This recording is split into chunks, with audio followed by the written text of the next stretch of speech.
Have you heard the one about the Dyslexic Philosophers Convention? No. The topic of discussion is there a dog? What are you going on about? It's time. We're doing an all dogs MythBusters dog special. We have been inundated with myths from the fans and on the website, and now it's time to put them into a show. Okay, it sounds like fun. Yeah.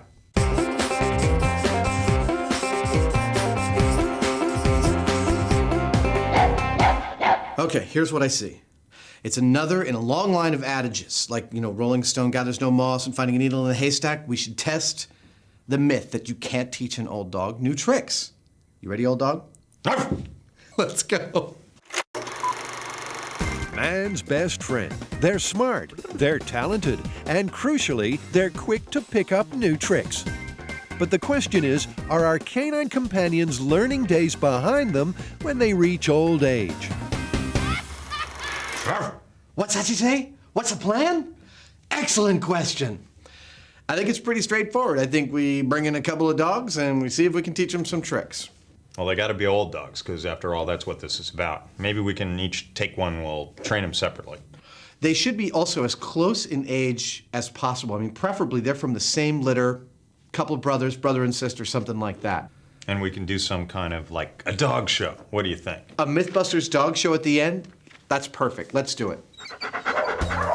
And just as perfect are these beautiful old dogs, Bobo and Cece, an untrained 7-year-old brother and sister pair. Bobo and Cece appear to be Alaskan malamutes. Now, this breed is notoriously difficult to train. They're headstrong. So, if we can train these old dogs, this being the worst case scenario, we should be able to train any old dogs.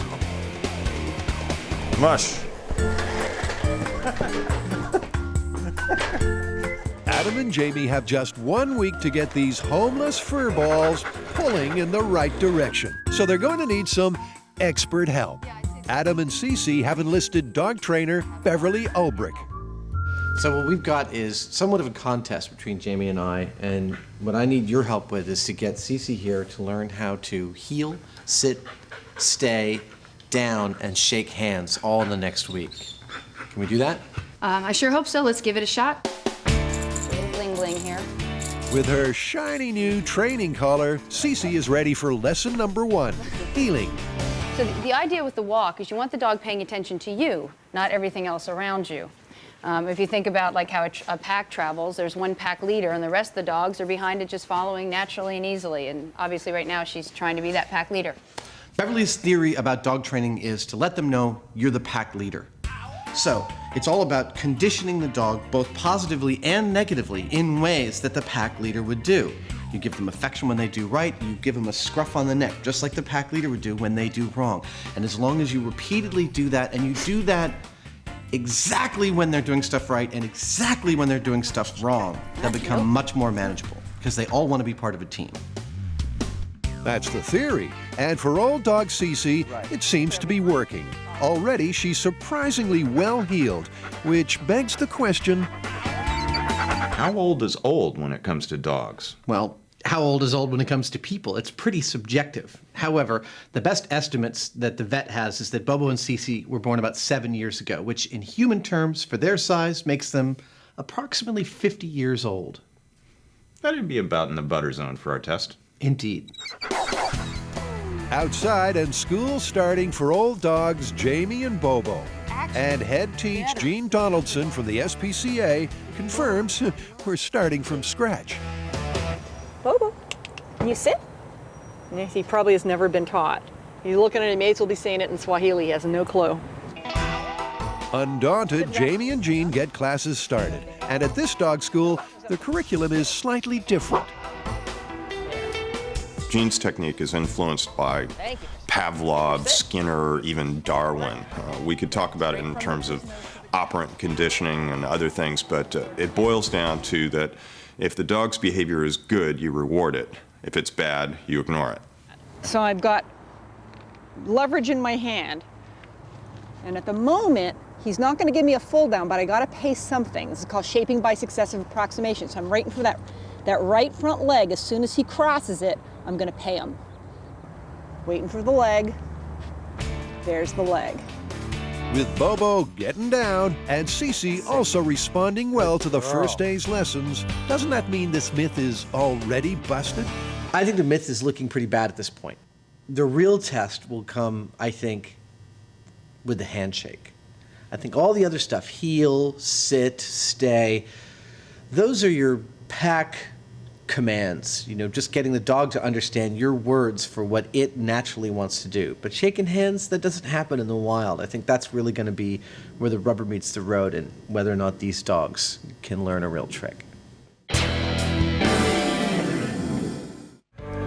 So how old is the phrase, "you can't teach an old dog new tricks"? Well, it's pretty old. It originated from some guy named Fitzherbert who wrote a paper on animal husbandry in 1523. That's it? Yeah. All right. The dogge must learn it when he is a whelpe, or else it will not be, for it is hard to make an olde dogge to stoop. Like I said, you can't teach an old dog new tricks. It's an age-old adage, and the MythBusters can't resist putting it to the test. On day one, the training went so well, the myth looked busted. Sit. Good girl. But in today's session, without pack leaders Beverly and Jean to show them who's boss, Cece, sit. well, the dogs' personalities are proving obstructive. We're a little too excited this morning. Bobo's a brat. First of all, I don't think he's as smart as Cece. I can see it in his eyes. He's a little like... Yeah, you can cut that with a shot of him, you'll see it looks the same. Cece is a very shy dog. She is submissive, used to being submissive, and it's very easy for her to just shut down entirely. Oh. Clearly, Adam and Jamie need help from the professionals. What I'm seeing here that might be happening is she might be a little more intimidated by you. A lot of times a dog, especially if she's a female dog, she may be more intimidated by males, either just by nature or because whatever men she's been with in her life have been a little rough on her, or firm with her, such that she's feeling that way. But a session or two with confidence-inspiring Beverly and timid Cece is responding not only to the expert, Gonna sit, good baby. Good girl. she's listening to Adam. Down. There you go, good down. Girl, good down. Now she's really engaging, this is great. Outside, Jean has Bobo the brat focused, and he's flying through all his lessons. And Jamie's not doing so bad either. Nice job. I tell you, I've seen a million genius dogs go nowhere because of crappy training. With 4 days of training complete, our elderly Alaskan Malamutes have come a long way. Yes, I could give him it. That's it. boy. Good. But the proof will come in the final exam, when Adam and Cece go head-to-head with Jamie and Bobo in a show dog showdown. Bobo, you gotta behave or we're gonna make you into a coat.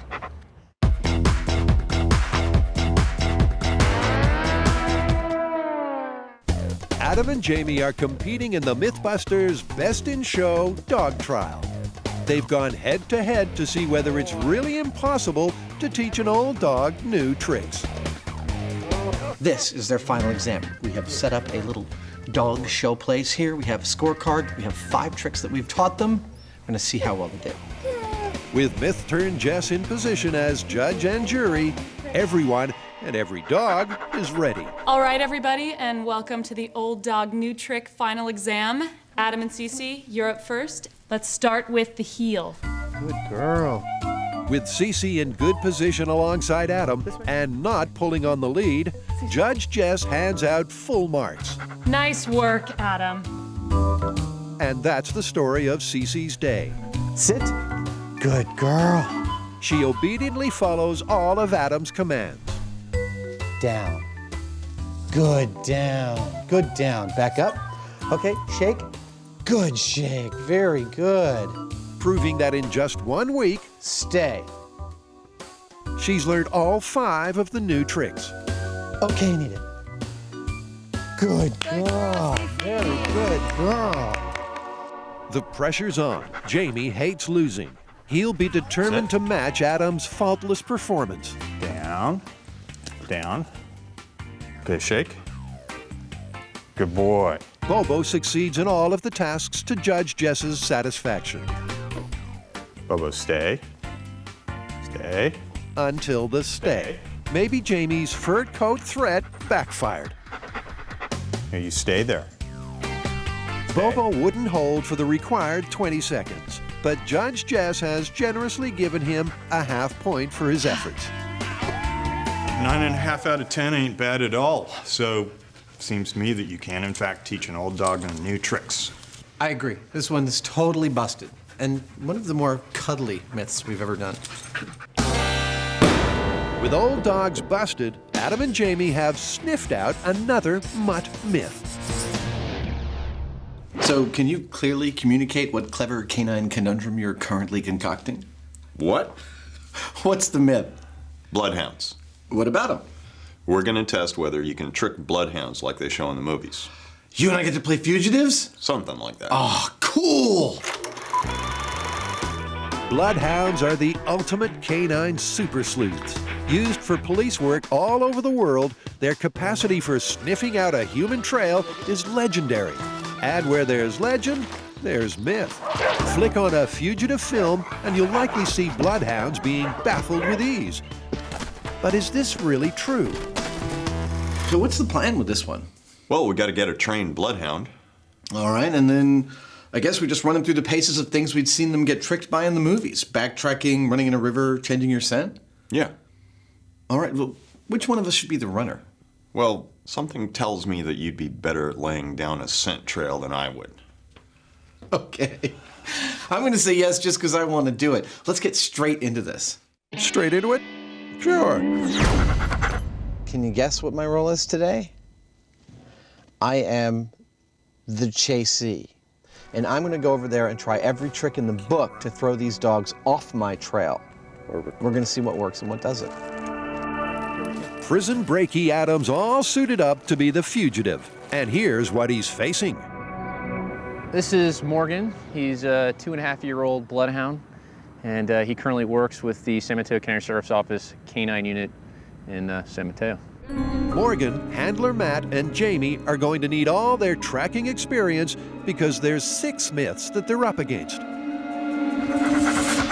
Sourced from the movies and fan emails, each one will supposedly confuse and confound the trailing hound. Looking more like an extra in a George Clooney movie, it's nearly time to say, "Oh, Adam, where art thou?" But first, the plan. Now the dog and his owner are just over there, so I'm going to have to whisper the next test because they don't know what this is. This next test, I am going to be zigzagging, I'm going to be doubling back on my trail, and I'm going to finish off with a lovely climbing of a tree. Whoa, so let the games begin. Adam has 5 minutes to get as far away as he possibly can from Morgan, the human-seeking missile. That was a zigzag. Adam, looking like a recently escaped Benny Hill character, lays down as many zigs, zags, and doublebacks as he can before scampering up a tree. Hello, team. This is Convict 1. I'm hidden. Which means it's time to release the hound. And Matt's first move is to show Morgan what the search and rescue community know as the scent article. Smell. Get him. In actual fact, it's one of Adam's unwashed t-shirts. To get an understanding of exactly how Morgan can find Adam from sniffing his dirty laundry, let's go to a graphic. The scent a bloodhound detects are the millions of skin cells we're constantly shedding. These minute particles carry a person's unique scent signature. They rub off on anything we come into contact with, and we leave a trail of them wherever we go. Adam may as well have left signposts, because what's immediately striking is the pace at which Morgan works. Matt and Jamie, not to mention the unfit crew, are at full pace trying to keep up. Where is he? I'm sensing maybe Adam did a little doubling back. Jamie's on the right track, but it's Morgan's nose that got him there. And pretty soon our police pooch is barking up the right tree. That's a good boy, where'd he go? That's a good boy, where is he? Good boy. So that's myth number 1 busted, and Adam is on his way back to prison, although he doesn't seem all that upset. I just want to say, if this looks like fun, it's twice as much fun as it looks like. This is like, wow, who hasn't wanted to try this? Many MythBusters moons ago, in the story of the salsa escape, Adam proved that he's a dab hand at literally breaking out of prison. And I escaped! But now the team is testing the myth that on the resulting manhunt, Yeah, zigzagging didn't work at all. the bloodhounds can be foiled with a few fiendish tricks.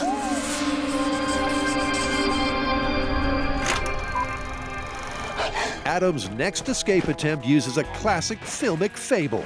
It's the old cross a river to trick a dog technique. So, gentlemen, this is like a game of hide and seek to space the tree.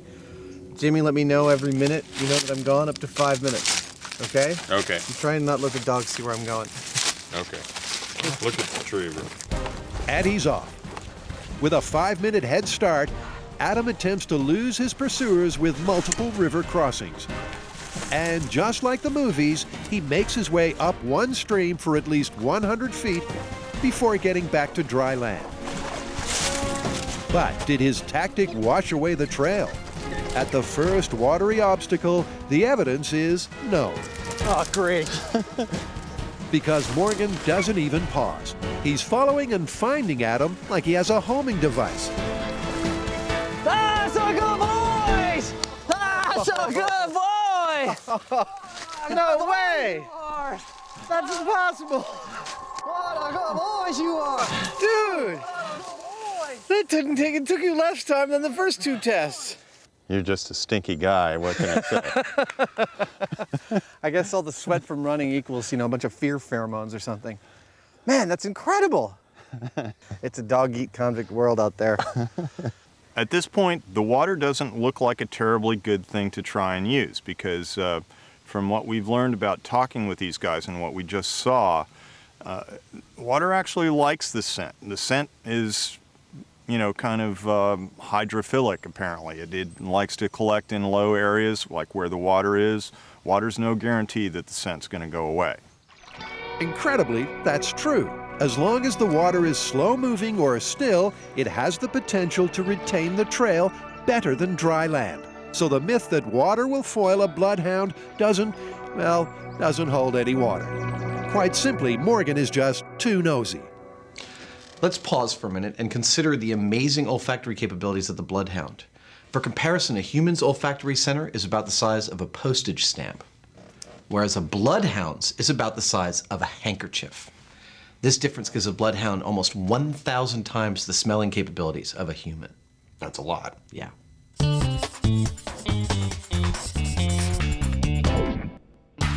Adam is once again on the run.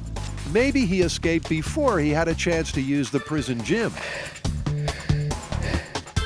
Seeing as he won't be able to outrun Jamie and the Bloodhound gang, he once again uses film folklore. In Cool Hand Luke, hero Paul Newman conjures up a cloud of peppery spices that, when inhaled, supposedly blind the dog's noses. Could this be the method that messes up Morgan? This time I used MythBusters brand ground pepper. I had a confidant of mine stash it in this barn where I knew it would be. And I sprinkled it all over the floor of the whole barn, and then I jumped out the window. And the theory, this is right from the movies, is that the dog smells pepper. Can't smell human smell anymore. With his trail trap of nasal disaster set, Adam hunkers down in his hidey hole.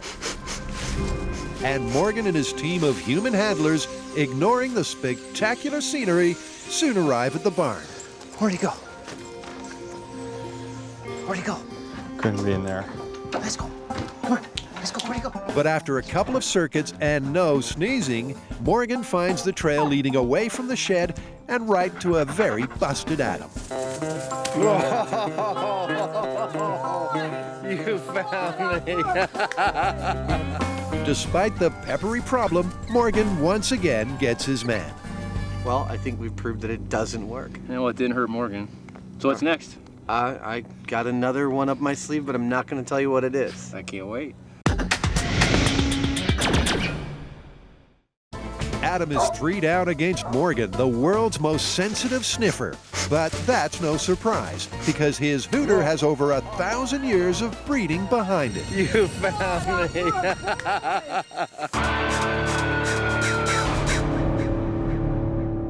Let's talk about the origin of the bloodhound. Okay.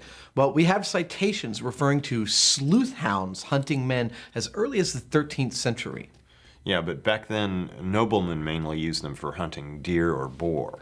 And it is commonly believed that the breed was refined and originated at the St. Hubert Monastery in Belgium in the 11th century. Huh.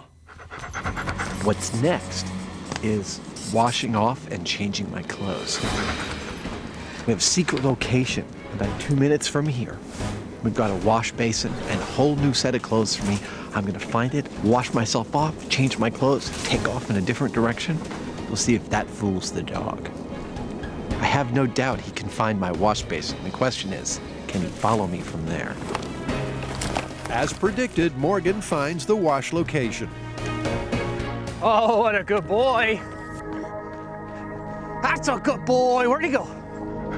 But for the first time, our intrepid trackers are stumped. But it's not because Adam has washed his scent off, it's because there's too much of it. I'm guessing he took a shower. This just might be a lot of scent. I don't know if we're having trouble getting out of it or what. Adam's odor is overwhelming because of all the water and the amount of time he spent there. I know, where is he? Matt realizes this and works Morgan over the area looking for the exit point. Meanwhile, Adam, with some time on his hands, relaxes. But Morgan remains focused. In fact, the bloodhound is famous for being patient and stubborn, characteristics that have been selected for just this purpose.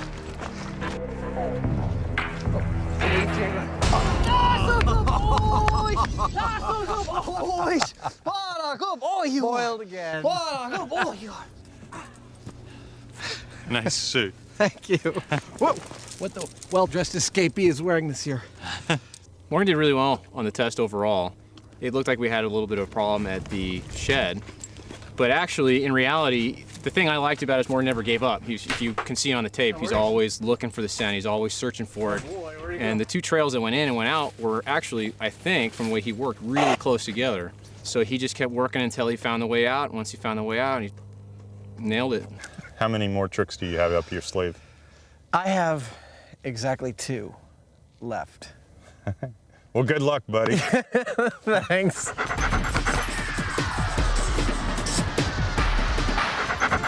Everybody knows from the movies that coffee is supposed to mask, like, shipped drugs. It's supposed to mask the smell from sniffing dogs.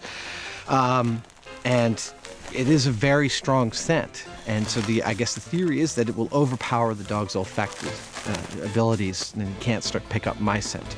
And the cologne, again, is also, something that we're hoping will overpower my odor and throw him off the trail. Did you smell that? Even I can smell that one.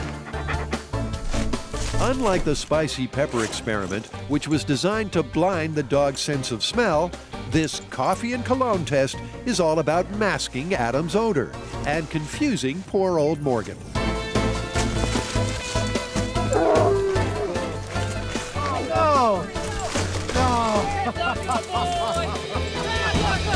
Good boy.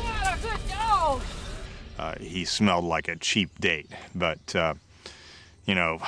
at the end of it all, unless you're a cheap date trying to escape, this isn't going to help you out because Morgan found him right away. I suppose the secret's out about what this test is about. Yeah, this is just downright mean. Oh, really? Yeah, oh yeah. This is a hard one. Yeah, for us this is hard. Some people, not hard. For us, this is hard. The urban environment theory is that it makes it harder for the dog to find me for 2 reasons. One is that the area is heavily trafficked by other people. The other is that it's harder for him to smell my scent on pavement. Adam has laid down a 6-block urban maze of a trail. The ultimate test for a bloodhound. Good boy. Smell. Get him. Straight away, it's apparent that Morgan is a little distracted by all the interesting big city smells. Leave it. Let's go. Where'd he go? Leave it. Let's go. Get to work. too much stuff going on here. Matt, realizing Morgan has lost his focus and the trail, Leave it. Let's go. Get to him. brings him back to the start in an effort to pick up on the scent again. Smell. Get him. Let's go. The team have clearly followed a different route to Adam, but after 90 minutes of false leads, they finally find their furtive fugitive. It's a good boy. An incredible find, but as Adam points out, there was an element of luck involved. Well, I'm amazed that you found me because I didn't go that way. I came that way. I came through a car park, and in fact, I even left a couple of scent pools for you. I got down on the ground and grinded around, give you a little gimme, and then I came through an alley back there and came this way. I wouldn't chalk this up to sheer luck, but I wouldn't call it 100% find either. I'd say it's somewhere in between. And Morgan's still a young dog, still work in progress, still learning what he's doing, and this is, without a doubt, the most difficult environment for him to track someone in. Morgan and I haven't yet concentrated on urban environments. It's possible that if you did it with a dog with more urban experience, you might get a different result. It's true, there are plenty of documented cases of bloodhounds successfully following a trail through heavily populated areas. But there's no doubting it's tough. I don't know about you, but I've had enough running for like 3 myths. I'm gonna change back into civilian clothes and sleep for a couple of days. All right, let's clear out. As the team head home after a hard day hunting and being hunted, Jamie decides that the old film industry proverb, "never work with animals," is totally busted. This has been really a wonderful experience for us because, working with an animal like this that is so amazing. I mean, Morgan it's like magic what this dog can do. It's also really impressive to see a man working with the dog. It strikes me as something that's more like an art. This isn't just like a machine that's picking up scents. This is a combination of the man and his relationship with the animal, taking advantage of what the animal can do, picking up those little tiny hints of what's going on and trying to pull it together into a composition that ends up catching the bad guy. It's really something special. Let's recap all the ways we tried to beat the bloodhound. Backtracking, zigzagging, climbing a tree. Busted. River crossing. Busted. Washing off your smell and changing clothes. Busted. Covering your tracks with pepper.